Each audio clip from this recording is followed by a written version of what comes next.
हे friends, कैसे हैं आप। Welcome to my YouTube channel life in study.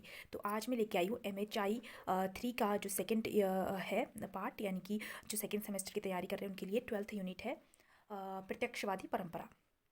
तो इसमें क्वेश्चन लिया गया है, प्रत्यक्षवादी परंपरा का निर्माण करने वाले इतिहास लेखन की विभिन्न परंपराओं का विश्लेषण कीजिए। इसमें आंसर है, जिसे हम आमतौर पर इतिहास का प्रत्यक्षवादी दृष्टिकोण समझते हैं, वह बुनियादी तौर पर 3 परंपराओं से निकला है। इसमें पहला है फ्रांस के विचारक ओगुस्त कोन द्वारा प्रतिपादित प्रत्यक्षवादी परंपरा, और ख है अनुभववादी परंपरा, जिसका एक लंबा इतिहास है लेकिन जिसकी जड़ें ब्रिटिश दार्शनिक और ऐतिहासिक परंपरा में काफ़ी गहराई तक हैं। और तीसरा है इतिहास लेखन की परंपरा, जिसने जर्मन इतिहासकार लियोपोल्ड फन रान के द्वारा स्थापित दिशा निर्देशों का पालन किया। इन तीनों परंपराओं ने विभिन्न रूपों में मिलकर जो कुछ दिया उसे EH कार ने इतिहास की आम धारणा कहा। दार्शनिक तौर पर हम इन तीनों परंपराओं को एक नहीं कह सकते, वस्तुतः इनके बीच अनेक अंतर्विरोध है। हम प्रत्यक्षवादी दर्शन पर चर्चा करेंगे। तो इसमें जो है परंपराएं, तो तीनों परंपराएं हैं। एक तरीके से ये भी कह सकते हैं कि तीनों परंपराएं मिलकर जो है प्रत्यक्षवादी जो बुनियाद है एक प्रत्यक्षवादी दृष्टिकोण का, वो बनकर तैयार हुआ। इसके अलावा एक औगुस्त कोंत की जो प्रत्यक्षवादी परंपरा है, हम उसे ही आंसर में भी लिख सकते हैं। अगर आपको तीनों परंपराएं पूछी गई हैं तो आप वो तीनों लिख सकते हैं। इसके अलावा अगर प्रत्यक्षवादी ही पूछी गई है तो वो भी लिखा जा सकता है। तो प्रस्तावना में इस तरीके से हम लिख सकते हैं। उसके बाद है औगुस्त कोंत का और प्रत्यक्षवादी दर्शन। औगुस्त कोंत 1798 टू 1857, यानी कि 1798 से 1857 एक फ्रांसीसी विचारक थे जिन्होंने प्रत्यक्षवादी दर्शन की शुरुआत की। उन्होंने प्रबोधन यानी कि एनलाइटमेंट की जो है परंपरा का पालन किया। कोंत ने जो है सार्वभौमिक सिद्धांत का समर्थन किया और परंपरा का पालन किया। ये जो नीचे मैंने एनलाइटमेंट की परंपरा था उसका पालन किया, ये भी कह सकते हैं, या फिर कोंत ने सार्वभौमिक सिद्धांत का समर्थन किया और उस परंपरा का जो है पालन भी किया, यानी कि एनलाइटमेंट जो है ने यानी कि प्रबोधन का जो है उस परंपरा का पालन किया, जो सार्वभौमिकता में विश्वास करती थी।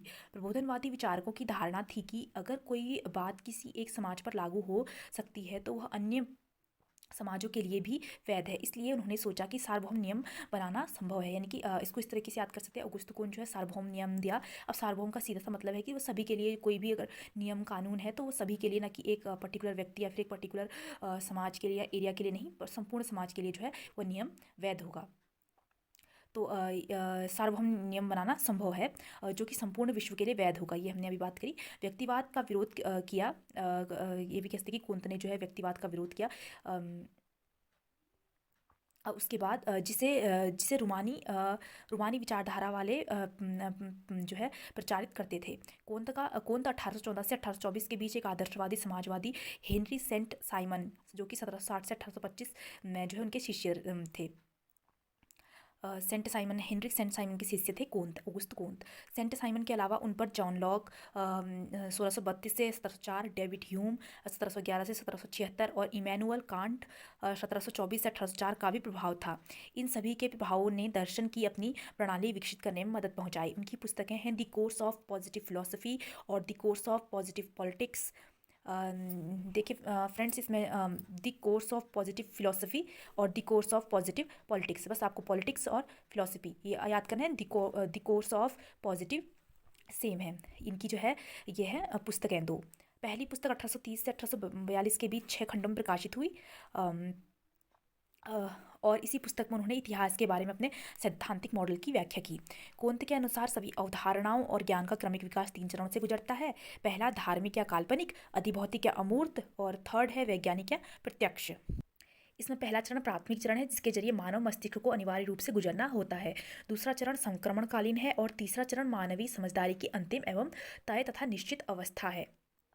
कोंत ने इतिहास में इस विचार के विकास तथा बचपन से वयस्क अवस्था तक पहुंचने के किसी व्यक्ति के विकास में भी एक समानता देखी, यानी कि जो व्यक्ति है उसके बचपन से वयस्क होने तक की अवस्था, इनमें जो भी विकास हुए वो अवस्थाओं में समानता देखी। और उनके अनुसार पहली 2 अवस्थाएं अतीत बन गई थी, यानी कि बचपन और युवावस्था भी कह सकते हैं, जबकि तीसरी अवस्था अर्थात प्रत्यक्ष अवस्था उभर रही थी।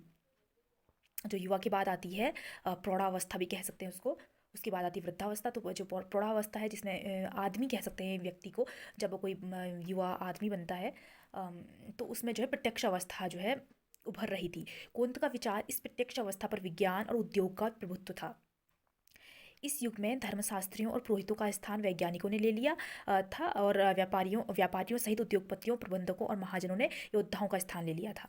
कोंत का विश्वास विज्ञान की पूर्ण सार्थकता में था। प्रत्यक्ष अवस्था में विभिन्न परिघटनाओं के नियमों की तलाश होती है। कोंत ने कहा कि ज्ञान के साधन हैं तर्कशीलता और निरीक्षण। कोंत के विचार से प्रत्यक्षवादी प्रणाली परिपूर्णता को प्राप्त कर सकती है, बशर्ते यह सभी परिघटनाओं का किसी एक आम तथ्य के विशिष्ट पहलुओं के रूप में प्रस्तुत करें। उदाहरण के लिए गुरुत्वाकर्षण का जो एक नियम है वो। उसके बाद है, इसलिए प्रत्यक्षवाद ने यह माना कि ज्ञान को निरीक्षण के जरिए पैदा किया जा सकता है।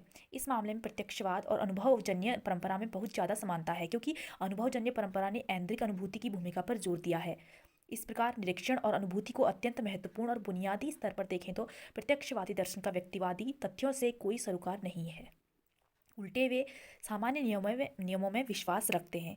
इन नियमों को मेथड ऑफ इंडक्शन अर्थात आगमन की पद्धति के जरिए तैयार किया जा सकता है। अर्थात पहले तो निरीक्षण और अनुभूति के जरिए तथ्यों को स्थापित करना और उनके बीच समानता के जरिए कानून का निर्माण करना। कोंत की दार्शनिक प्रणाली में तीन प्रमुख पूर्व स्थापनाएं थी। उन्होंने निष्कर्ष निकाला कि औद्योगिक समाज, जिसे पश्चिमी यूरोप ने नेतृत्व दिया था, समूचे विश्व के भावी समाज के लिए एक मॉडल था।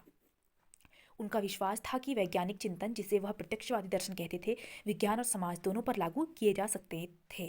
इसके अलावा उनकी यह सोच थी कि यह चिंतन और अर्थापत्ति द्वारा प्रत्यक्षवादी दर्शन शीघ्र ही समूचे विश्व में सभी समाजों में मौजूद पाया जाएगा। कोंत का मानना था कि मानव प्रकृति हर जगह एक जैसी है, इसलिए उनके द्वारा ढूंढे गए विकास के सामान्य नियमों को सभी मामलों पर लागू करना संभव है।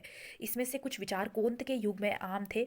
इस विश्वास को कि धर्म का युग समाप्त हो गया है और विज्ञान तथा उद्योग का युग आ चुका है, अनेक लोग मानते थे। तो यहाँ पे जो प्रत्यक्षवादी परंपरा है हमारा, वो यहाँ पे समाप्त होता है। हालांकि प्रत्यक्षवादी और अनुभववादी करके भी एक टॉपिक है उसमें, बट यहाँ पे इसका जो आंसर यहाँ पे समाप्त होता है। उसके बाद ये लिया गया है अनुभववादी परंपरा। ये भी बहुत बहुत बार क्या मतलब पूछा गया है, ये आई थिंक एक आध बार पूछा है, आई एम नॉट श्योर। अनुभववादी परंपरा ये है, बट महत्वपूर्ण मुझे लगता है आई थिंक जो है यहाँ पे भी देखिए। उसके बाद प्रत्यक्षवादी और अनुभववादी की दृष्टियाँ जो है ये लिया गया है। फ्रेंड्स, इसको आप एक अच्छे से इग्नू की किताब के द्वारा अगर पढ़ेंगे तो आई थिंक वो बेस्ट है ऑप्शन, क्योंकि वीडियो में ज़्यादा टाइम टेकिंग हो रहा है। इसके अलावा रानकेवादी परंपरा है, तो ये मैं आपको सजेस्ट करूँगी कि इसको आप ही खुद ही प्रिपेयर कीजिए। आप कब तक इस वीडियो के सहारे जो है रहेंगे, आपको खुद तो प्रिपेयर करना ही होगा। तो यहाँ पे जो हालांकि मैंने आंसर पूरा लिखा है इसका भी, यहाँ पे भी रानकेवादी परंपरा, उसके बाद रानकेवादी की परंपरा की जो उनके दृष्टिकोण थे वो यहाँ पर शॉर्ट में लिखे हैं, काफ़ी लंबे लिखे, तो शॉर्ट में आप इसको जो है ये जैसे कि ये लिखा हुआ है इस तरीके से, ये देखिए। उसके बाद ये है अनुभव, ये देखिए। देन यहाँ पे इसको एंड कर दिया गया है। ये यहाँ पे सारांश हो गया यहाँ पे कि जो है 3 प्रकार की परंपराएं थी, कैसे किस तरीके से परंपराएं जो है बनी। फ्रेंड्स, वीडियो लंबी हो जा रही है, इसलिए मैंने जो है प्रत्यक्षवादी आपको बता दिया। इसमें क्लियर आई थिंक नहीं, हाँ अभी क्लियर है। अभी इसमें देखिए, इसमें जो है जून 2017 में MHI 3 देख रहे हैं। जून 2017 में जो है कि क्वेश्चन आया है, इतिहास के बारे में प्रत्यक्षवादी विचार पर चर्चा कीजिए, इसकी तुलना इतिहास की मार्क्सवादी धारणा से कीजिए। जो 13th यूनिट है उसमें से जो है मार्क्सवाद की धारणा का जो है तुलना करने के लिए बोला है। ठीक है फ्रेंड्स, और ये तो इसमें आया है 2017 में 12th यूनिट से ये वाला। ठीक है, पहला ही आया है इसमें। उसके बाद हम आते हैं 2016 में। मुझे एक्चुअली 2016 पहले आना चाहिए था, कोई बात नहीं। इसमें भी पहला क्वेश्चन आया है, इतिहास लेखन की रानकेवादी परंपरा का एक आलोचनात्मक टिप्पणी लिखिए। इसमें जो रानकेवादी परंपरा है उसकी आलोचनात्मक टिप्पणी लिखनी है कि और जो इतिहासकार थे उन्होंने किस तरीके से आलोचना की है, वो लिखना है इसमें। तो वो भी आपको खुद ही प्रिपेयर करना होगा फ्रेंड्स। ये देखिए, क्योंकि ये वाला चैप्टर काफ़ी महत्वपूर्ण है। इसमें देखिए अभी ये तो एक तो इसमें से हमने देख लिया कि 2016 में आया है दिसंबर में, ठीक है। और अभी एक के देखा, उसके बाद हमने जून 2017 में आया हुआ है।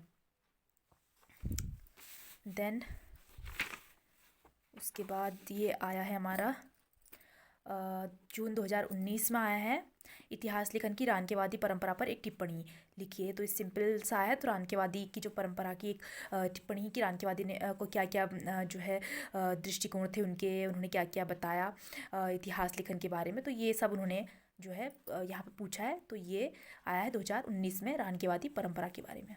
ठीक है, ये आपको प्रिपेयर करना है, प्लस रानकेवादी परंपरा की आलोचना भी तैयार करनी है। इसके बाद हमने अभी 19 देखा, अभी हम देख रहे हैं 18, जून 18। तो जून 18 में क्या है, यहाँ पे है, सॉरी थर्ड है, प्रत्यक्षवादी इतिहास लेखन की परंपरा का निर्माण करने वाले विभिन्न इतिहास लेखन की धाराओं का विश्लेषणात्मक वर्णन कीजिए। इसमें विभिन्न इतिहास लेखन की धाराओं का विश्लेषणात्मक वर्णन कीजिए। जो मैंने अभी क्वेश्चन आपको भी जो है इसका आंसर बताया, उसमें आप इसको ठीक से पढ़ लीजिएगा क्वेश्चन जो है। तो इसमें आप प्रत्यक्षवादी ही का ही लिख सकते हैं उसमें, क्योंकि मैंने शॉर्ट किया है इसलिए आपको छोटा लग रहा होगा। तो इसमें जो औगुस्त कोंत द्वारा लिखा गया है वो आप संपूर्ण लिखिएगा। ठीक है फ्रेंड्स, तो अभी आज का यूनिट यहाँ पे एंड होता है। अभी हम मिलेंगे नेक्स्ट यूनिट में, देखते हैं कि कौन सा महत्वपूर्ण क्वेश्चन जो है मैं लेके आती हूँ। ठीक है फ्रेंड्स, प्रिपेयर कीजिए आप। ये वाला जो है आपको मैंने बता दिया है इस तरीके से, तो आप देखिए इसको। और अगर आपको मेरी वीडियोस अच्छी लगती हैं, आपको कुछ हेल्प होती है, तो आप प्लीज़ मेरे चैनल को लाइक कीजिए, सब्सक्राइब कीजिए और मुझे कमेंट कीजिए। कभी ऐसा होता है कि मैं कमेंट का रिप्लाई नहीं दे पाती हूँ, क्योंकि मेरे पास और भी बहुत सारे काम होते हैं इस वजह से। तो मैं कभी आगे इन फ्यूचर उनका रिप्लाई ज़रूर करूँगी फ्रेंड्स। ठीक है, थैंक यू। अभी के लिए बस इतना ही, हम मिलेंगे नेक्स्ट टॉपिक पे। Okay friends, bye bye, thank you so much for watching my videos.